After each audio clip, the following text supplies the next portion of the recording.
예레미야 31장 23절에서 40절까지 함께 읽었습니다. 22절까지 에브라임의 구원을 중심으로 하나님의 소망의 말씀이 선포되었다면 23절부터는 유다의 회복을 말하고 있습니다. 23절 보시면 만군의 여호와 이스라엘의 하나님께서 이와 같이 말씀하시니라.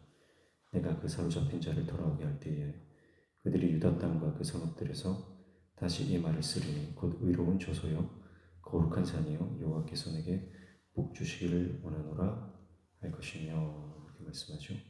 그래서 유다의 회복을 선언하면서 북이스라엘과 남유다 모든 백성의 구원이 선포되고 있는 것을 볼 수가 있습니다. 의로운 조소요 거룩한 산이요 여호와께서 내게 복 주시기를 원하노라. 여호와께서 내게 복 주시기를 원하노라. 제사장들의 축복 선언이죠. 지금까지는 이 말을 쓰지 못했다는 것입니다. 포로 기간 동안 상황이 그렇지 못하죠. 지금은 저주 가운데 있고 심판 가운데 있고 재앙 가운데 있기 때문에 그 누구도 축복을 선언할 수 없는 상황이었습니다. 그러나 하나님께서 회복시키시면 다시 축복이 선언되고 다시 쓰지 못했던 그 언약의 약속의 말씀들이 다시 선포되어질 것이다, 그렇게 말합니다. 여러분, 하나님 안에 있으면 우리의 언어가 바뀝니다. 하나님 안에 있으면 우리의 입술에서 나오는 고백이 바뀌는 겁니다. 상황과 환경이 어떠하든지 우리가 예수 안에 있으면 우리는 우리 입을 통해서 하나님의 말씀을 선포하고 축복을 선언하고 우리 입을 통해서 사람을 살리게 될 것입니다. 그러나 우리가 예수 안에 있지 않고 세상 가운데 거하고 내 안에 성령으로 충만하지 못하고 세상의 영, 거짓의 영으로 충만하면요, 내 입에서는 늘 저주가 나오는 거예요. 늘 원망과 불평이 나오고 비판하는 말들이 쏟아져 나올 것입니다. 그래서 내가 예수로 충만해야 됩니다. 성령으로 충만해야 됩니다. 하나님의 말씀이 우리 안에 충만해야 됩니다. 그리고 하나님께서 돌아오라 말씀하시는 것은 말씀으로 돌아가는 것이고 내 안에 말씀이 충만한 것이고, 우리가 정말 세상의 방식과 그 가치를 내려놓고 회개하고 주님께서 우리에게 주시는 그 가치, 그 기준, 그것으로 사는 존재 아니겠습니까? 그래서 지금 우리가 잃어버렸던 하나님께서 우리 입술에 두셨던 그 축복의 언어들을 회복하기를 축복합니다. 오늘 하루 주님과 동행하면서 만나는 모든 이들에게, 그리고 바라보는 모든 땅과 바라보는 모든 우리 눈앞에 있는 것들을 향해서 하나님의 말씀을 선포하고 축복을 선언하는 저와 여러분 되시기를 주님의 이름으로 축복합니다. 그래서 25절 보시면 이는 내가 그 피곤한 심령을 상쾌하게 하며 모든 연약한 심령을 만족하게 하였음이라 하시기로, 이렇게 말씀했죠. 그래서 여호와의 기름 부음으로 말미암아 제사장들의 마음이 만족하게 될 것이다. 앞서서 그렇게 말한 것처럼 유다 땅에도 하나님께서 그들을 만져주심으로 그 피곤한 심령을 상쾌하게 할 것이다. 피곤한 심령을 상쾌하게 할 것이다. 지쳐있고 낙담되고 의욕을 다 상실해버린 그 마음 가운데 하나님의 은혜가 임하니까 그 모든 피곤한 것들이 말끔히 사라집니다. 상쾌하게 됩니다. 이것은 영이 맑아지는 거예요. 그래서 주님이 우리 가운데 은혜를 부어주시면요, 우리가 아무리 힘든 상황에 있어도 우리 영이 깨어있기 때문에요, 영적으로 승리하게 되는 줄로 믿습니다. 그리고 모든 연약한 심령을 만족하게 하였음이라 그랬죠.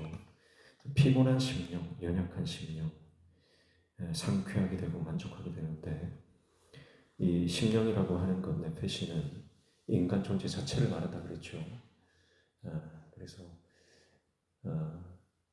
그냥 짧은 순간적인 기쁨, 만족이 아니라 그것은 영원한 기쁨이고 영원한 만족입니다.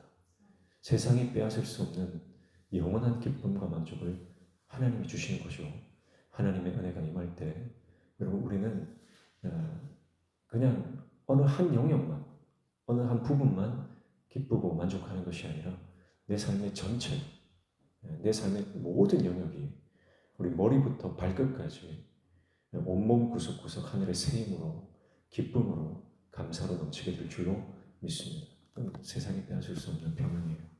세상이 가져갈 수 없는, 세상이 탈취할 수 없는 그 기쁨입니다. 이 기쁨이 우리 안에 충만하시기를 축복합니다. 그래서 26절 보면 내가 깨어보니 내 잠이 달았더라 그렇게 말씀하는데, 여기서 나는 예레미야를 말하는 것 같습니다. 그래서 하나님의 말씀을 받고 하나님의 은혜를 경험하고 하나님의 회복의 말씀을 받고 난 이후에 예레미야가 깨어보니 정말 잠이 달았다. 꿈을 꿨는데 하나님의 말씀을 받았고 환상 가운데 하나님의 음성을 들었고, 그러니까 깨어보니까 잠이 달았다. 이것은 예레미야의 어떤 심정을 표현한 것이지만 앞으로 회복될 모든 이스라엘 백성들, 유다 땅의 모든 하나님의 사람들의 심정을 대변하는 것이다. 그렇게 볼 수 있습니다. 여러분, 그래서 하나님 은혜가 없으면요, 잠이 안 옵니다. 잠을 자도 잠것 같지 않고,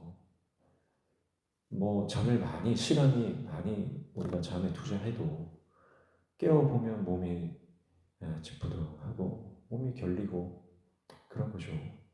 그러나 왜 그렇습니까? 내 안에 평안이 없으니까 그래요. 내 안에 평안이 없으면 잠을 잘 수가 없는 겁니다. 잠을 자도 잠것 같지 않고.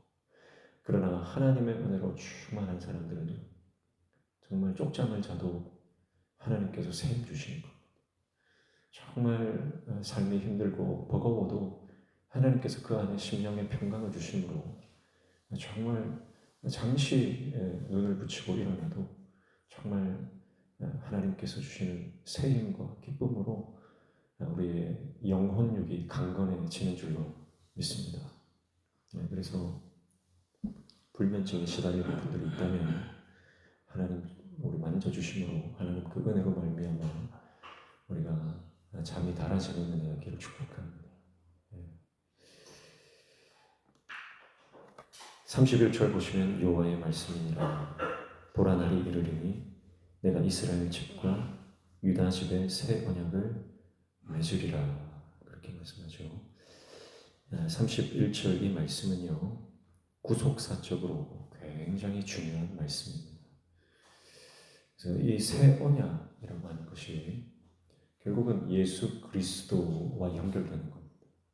그래서 이스라엘 백성들이 단순히 그냥 포로 귀환한다 그런 의미가 아니라 이 회복의 약속은요, 하나님과 이스라엘 백성들이 맺는 새로운 언약입니다. 시내산에서 이스라엘 백성들과 맺었던 언약이 깨어졌잖아요. 깨어졌어요. 32절 마지막에 보면 내가 그들의 남편이 되어서도 그들이 내 언약을 깨뜨렸습니다 그랬잖아요. 그러니까 이 언약이 깨어진 상태에 있는데 하나님께서 다시 백성들과 새로운 언약을 맺겠다라고 하시는 것입니다. 궁극적으로 이 새 언약은 예수 그리스도가 이 땅에 오셔서 십자가에서 완성하시는 것입니다. 저와 여러분이 하나님의 백성 되는 것이 새 언약을 맺을 수 있는 것이 예수 그리스도의 십자가 때문이죠. 그래서 예레미야 31장 31절 3일 3일 굉장히 중요한 구속사적인 말씀입니다. 그래서 이 언약의 핵심 내용은 뭐냐면 33절이죠. 그러나 그날 후에 내가 이스라엘 집과 맺을 언약은 이러하니 곧 내가 나의 법을 그들의 속에 두며 그들의 마음에 기록하여 나는 그들의 하나님이 되고 그들은 내 백성이 될 것이라 여호와의 말씀이니라 그랬습니다. 그래서 처음 맺었던 언약은 어떤 언약이에요? 돌판에 새긴 거예요. 이 돌판에 새긴 언약은요, 깨어지는 겁니다. 특정한 어떤 제사장들이, 특정한 부류의 사람들이 그 돌판을 관리해야 되죠. 그 언약의 말씀을 관리하고 그 제사장을 통해서 하나님께 나아가는 그 언약입니다. 그러나 새로운 언약은요, 돌판에 새기는 게 아니죠. 어디에 새깁니까? 마음에 새긴다 그랬어요. 그래서 마음에 새기는 언약. 그래서 각 사람 심령에 새겨지는 새로운 언약입니다.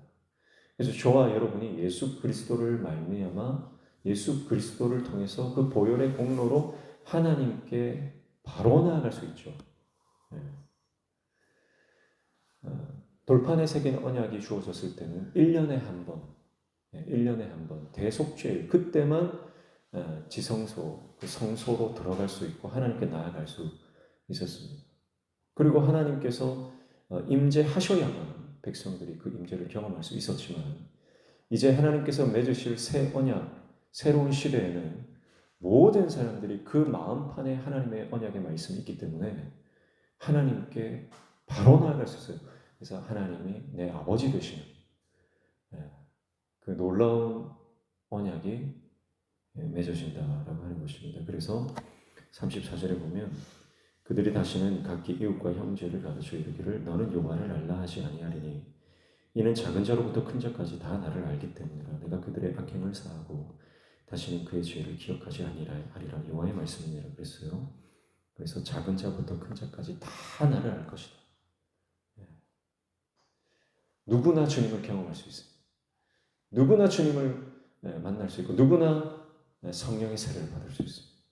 누구나 하나님의 임재 안으로 들어갈 수 있고 모든 이들에게 복음의 문이 열린 것입니다. 이게 새 언약이죠. 그래서 앞에 보시면요. 29절을 보면 그때 그들이 말하기를 다시는 아버지가 신포도를 먹었으므로 아들들의 이가 시다 하지 아니하겠고 그랬죠. 이거는 이제 이스라엘의 속담이죠. 그러니까 연좌제 같은 겁니다. 그러니까 아버지가 신포도를 먹었는데 아들이 이가 실 리가 없잖아요. 그렇게 죄가 전가되고 심판이 연속되어진 어떤 그런 모습입니다. 그런데 30절에 신포도를 먹는 자마다 그의 이가 신 것 같이 누구나 자기 죄악으로 말미암아 죽으리라 그랬죠. 그러니까 새 언약의 시대에는요, 이제 모든 사람 한 사람 각자의 신앙으로 들어간다는 거예요. 그래서 큰 자나 작은 자나 누구나 그래서 하나님 앞으로 나아가는 길이 열리게 되는 것이죠. 그래서 35절부터 40절까지는 쭉 읽어보시면 하나님께서 구원하실 것이다. 여호와의 구원 의지를 다시 한번 피력하고 계십니다. 새 언약을 이루기 위한 새 창조의 사건, 이것이 바벨론 포로 귀환의 사건임을 오늘 본문이 말씀하고 있는 것이죠. 사랑하는 성도 여러분, 이스라엘의 회복이 단지 이스라엘 백성들이 옛 땅으로 귀환하는 물리적 이동의 사건이 아니다. 그것은 하나님께서 백성들의 심령 그 각자의 심령에 말씀을 새기시고 언약을 맺으시는 영적인 사건이다. 그렇게 말씀하셨고 그것은 예수 그리스도가 이 땅에 오셔서 우리를 위해 십자가에 죽으시고 부활하심으로 이루어진 역사적이고 영적인 사건입니다. 그렇다면 우리도 마찬가지입니다. 우리가 신앙생활하는 건 교회를 왔다 갔다 하는 그 물리적 공간의 이동, 그것이 우리의 신앙을 대변하는 것이 아닙니다. 내 마음이 변해야 됩니다. 내 마음의 은혜가 가득해야 됩니다. 내 마음에 하나님의 언약이 있어야 합니다. 말씀이 내 안에 살아서 역사하시고 운동하시고 내 안에서 말씀이 살아 숨 쉬어야 합니다. 그래야 그 사람이 하나님의 사람입니다. 교회만 다닌다고 성도가 아니라 말씀으로 날마다 승리해야만 그 사람이 진정한 성도입니다. 다시 말하면 하나님과의 관계가 회복된 사람, 예수 그리스도와 동행하며 24시간 그분을 바라보는 사람이 성도요, 하나님의 백성이요, 믿음의 삶을 살아가는 사람이다라고 하는 것이죠. 이것이 오늘 말씀하는 새 언약의 핵심입니다. 오늘 저와 여러분이 살아가는 시대는요, 마지막 때입니다. 마지막 때는요, 우리의 신앙 각자가 지켜야 돼요. 각계 전투의 시대입니다. 정말 각자 삶의 현장에서 내가 말씀 붙들고 내가 승리해야 합니다. 그래서 우리 가정에 누가 대단한 사람이 있다고 내가 신앙 좋은 게 아니고 대단한 교회 다닌다고 내가 신앙 좋은 것도 아니고 오늘 1대1의 관계, 하나님 앞에 단독자로 서야 합니다. 오늘 하나님과의 관계가 회복되고 말씀 붙잡고 오늘도 승리하는 삶을 살아가는 새 언약의 백성으로 승리하시기를 주님의 이름으로 축복합니다. 기도하겠습니다. 하나님 아버지, 오늘도 주님과 동행하며 말씀 붙잡고 승리할 수 있도록 믿음 주시고 성령으로 충만케 하여 주시옵소서. 오늘도 주님 말씀 붙잡고 기도할 때 우리의 기도에 들어응답하여 주시며 우리 삶의 모든 막힌 문들이 열려지는 영통의 은혜를 허락하여 주시옵소서. 예수님의 이름으로 기도하옵나이다. 아멘.